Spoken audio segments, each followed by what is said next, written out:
What are natural flavors? Why do they seem to be in everything? I have no idea. This is probably going to be a long one. Buckle up. Thank you for clicking on this video. My name is Dustin, and this is going to be a long video. Like I said in the intro, we're talking about natural flavors. I decided to take a deep dive and see exactly what natural flavors are, because on any ingredient list, it just says natural flavors. So let's find out. Natural flavors are flavoring compounds derived from natural sources like plants, animals, fermentation. The FDA defines them as ingredients that enhance flavor without providing nutrition. These can come from the following: fruits, vegetables, herbs, spices, meat, seafood, dairy, and fermentation processes. They are used to enhance the taste in processing foods without adding actual ingredients. Let's take a look at some laws governing natural flavors. FDA requirement: natural flavors must come from plant or animal sources, but the processing methods, chemicals, or enzymes do not need to be disclosed. I'll repeat that.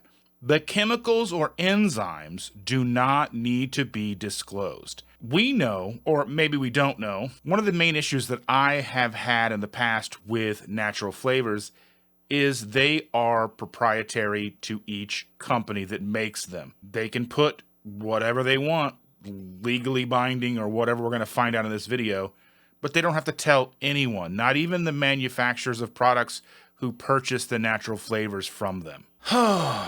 Labeling rules. Companies can list natural flavors without specifying the source, even for animal-based flavors and vegetarian products. So they can put animal-based sources for these flavorings in vegetarian products without disclosing it to you. Pretty interesting, huh? No artificial additives. Flavors labeled natural can't contain synthetic substances, but chemicals may be used in their extraction. Interesting. Allergen disclosure. If a natural flavor contains a major allergen, like milk or soy, it must be listed. So you'll see that on the bottom of ingredients list: may contain soy, nuts, whatever, manufactured in a plant that blah, blah, blah, blah, blah, right? You've seen that on ingredients list if you're taking a look or if you're paying attention. Natural versus artificial. Natural flavors must come from plants, animals, while artificial ones are lab-made to mimic natural tastes. No nutritional value. Natural flavors add taste but no nutritional benefit, unlike the whole foods they're derived from. Interesting. GRAS status means generally regarded as safe. Generally. Not proven safe, but just generally regarded as safe. Many natural flavors are classified as generally regarded as safe by the FDA, often based on industry-submitted data raising transparency concerns. I would agree. It's a little sus. There are a couple of common hidden ingredients in natural flavors. Number one culprit is maltodextrin, bulking agent from corn, rice, potatoes. We know that this is highly glycemic. It is often tucked away in the natural flavors of a lot of sugar-free products, keto-listed products, sugar-free products, even though it can have an impact on blood glucose. Dextrose is a sweetener. Dextrose, it's a type of sugar. Sweetener or preservative from corn raises blood sugar. Tapioca starch. Now, this one's been kind of one that I've never really quite understood. Thickener, common in gluten-free products, but tapioca starch. I imagine if you're wearing a CGM, you're probably going to see some sort of movement from this product. Now, sweeteners and carriers. Now, this kind of is a little bit of the same of before, because maltodextrin and dextrose, those are sweeteners.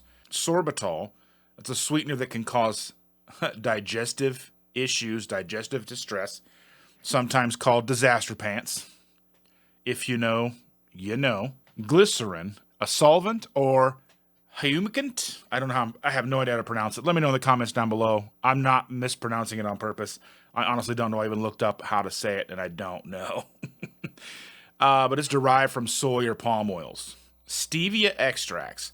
This is one of the least problematic, depending on who you are. Stevia extract is a natural sweetener, but highly processed. Yeah, So we've got flavor enhancers and solvents. Solvents sounds pretty awesome, right? So we've got MSG, monosodium glutamate. It's a umami enhancer, may contain free glutamates. Yeast extract, enhancer, often with free glutamates. Propylene glycol, solvent in processed foods. A viscous, colorless liquid. It is almost odorless and has a faintly sweet taste.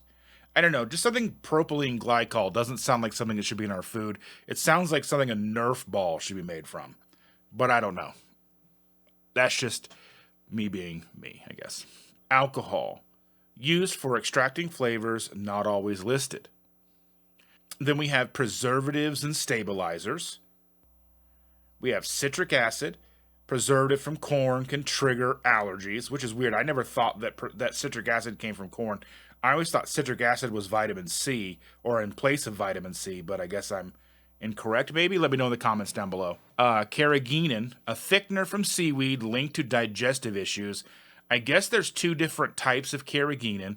There's the carrageenan often seen in food, and then there's another one that Thomas Lauer talked about in a video before. I'll see if I can find it, and I'll link it in the comments below. Kind of talks about how we're afraid of carrageenan, but we're kind of afraid of the wrong carrageenan, but even with this one, there may still be things to take issue with. Food products. You never quite understand exactly how they're going to behave in individuals' bodies. So we've got lactic acid, flavor pH adjuster from dairy or veggies. And we've got sodium caseinate, dairy protein stabilizer, non-vegan friendly. So imagine if you're seeing sodium caseinate in your vegan products, you know it's probably not legitimate vegan. So be on the lookout for that if you are in fact a vegan. We've got emulsifiers and anti-caking agents. We've got soy lecithin. It's an emulsifier from GMO soy. Sounds delicious. We got monoglycerides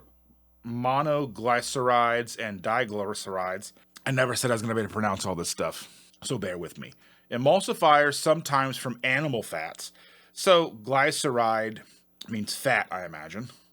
Calcium stearate, anti-caking agent from animal or plant fats. And silicone dioxide, anti-caking agent in powdered flavors. So silicone dioxide, that sounds like something that should be in like a science experiment and not food. But I don't know. I'm just making this video just to make sure we're all aware of what potentially can be in natural flavors. But again, because they're proprietary, we'll never truly know what is in each individual product's natural flavors unless you directly reach out to the company and they disclose that information to you, which, them being proprietary, they don't have to tell you. Typically, if you ask for a specific ingredient, when you reach out to them and you say, I have issues with maltodextrin, I have issues with dextrose, I have issues with whatever, they will normally give you thumbs up or thumbs down whether or not it's in their natural flavors, but they're probably not going to give you the actual amount. I just put a video out a couple of days ago about Element and them having a different amount of maltodextrin in their natural flavors than we were previously provided. Initially, we were told that there was only 4 milligrams of maltodextrin per packet, which would be a teaspoon of maltodextrin over about 1,000 packets. Come to find out, it's closer to 250 to 550 milligrams of maltodextrin per packet, which would put 1 teaspoon of maltodextrin closer to 10 to 20 packets. So just a little food for thought. We never quite truly know what's in natural flavors, and that's why people get so up in arms. And there's more. So we've got animal-derived ingredients. Castoreum, maybe I'm pronouncing that correctly, from beaver glands, used in vanilla and raspberry flavors. That doesn't bother me as much as it probably bothers most people. I mean, it's probably not as bad for us as like silicon dioxide or who knows what else. Propylene glycol, you know, some actual natural something from an animal, probably not as bad for you. It's just weird and kind of gross. L-cysteine, and I'll probably try and put these words up as I'm saying them so you kind of know what it is and what it looks like. It's L-cysteine from human hair, poultry feathers used in baked goods. Sounds hideous. Anyway, gelatin. We all know about gelatin. Gelatin is derived from animal bones, used as a gelling agent, makes jello. You can add it as a thickener to soups.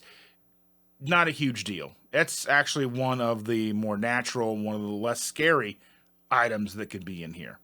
Carmine. Red colorant from insects, controversial for vegans. Yeah. So I imagine if you're getting red dyes, it's coming from an insect. It's got to be better than red 40, right? I mean, I don't know. Highly processed additives. We've got, now these ones are even more difficult. Enzymatically processed ingredients, natural sources altered by enzymes. Vanillin, which is a synthetic vanilla often made of wood pulp. I don't know.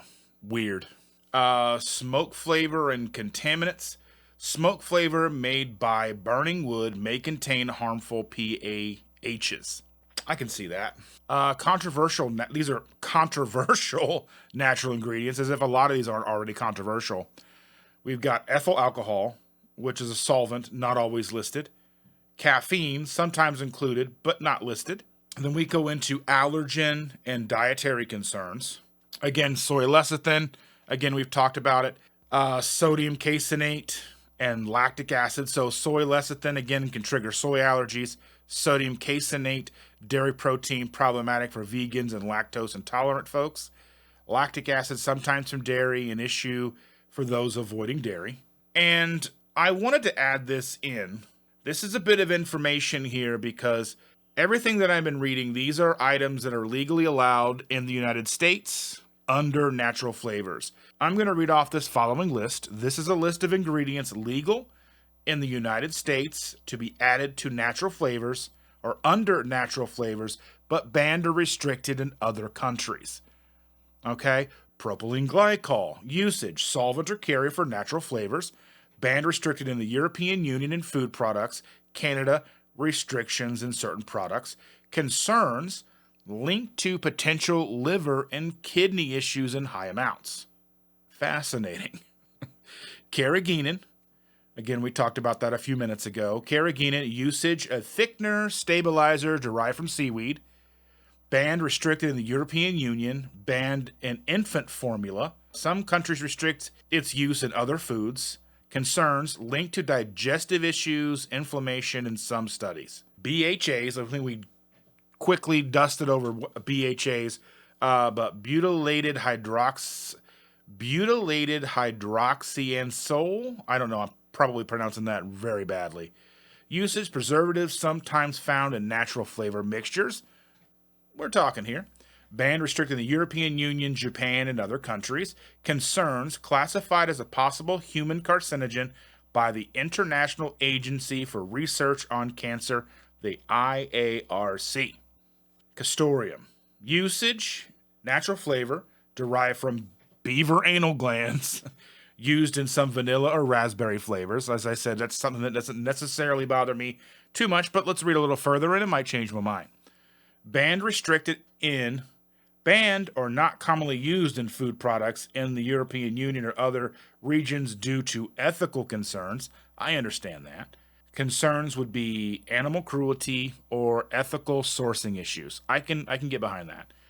Monosodium glutamate or MSG, usage, flavor enhancer included in some natural flavors, banned and restricted in places like Australia, New Zealand, and parts of Europe. Concerns linked to Chinese restaurant syndrome and other adverse reactions, though research is mixed. I've never really known. I know it's a flavor enhancer, people get upset. I know you can actually make natural MSG out of different spices.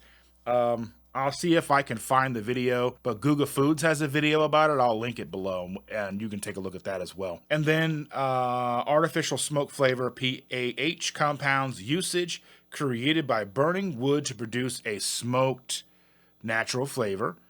Banned, restricted in the European Union, restricts some form of smoking flavors due to the presence of harmful compounds like PAHs, polycyclic aromatic hydrocarbons. I'm sure I butchered that.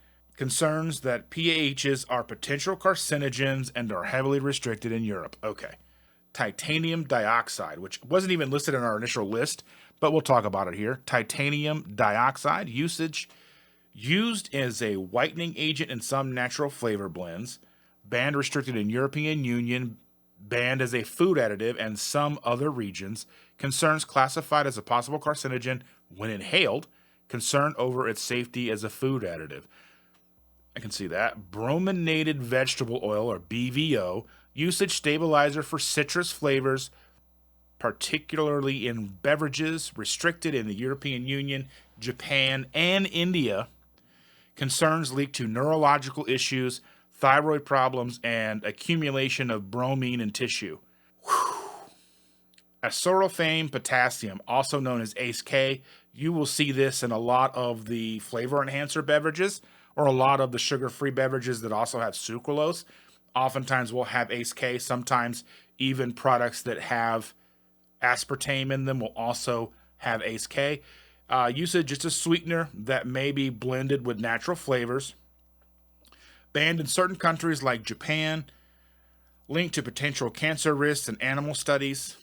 Sometimes I wonder about animal studies because I know that some of the studies that they have done with aspartame, they're giving such high quantities it would be like an average human person drinking like multiple cases a day, like every day for months and months on end.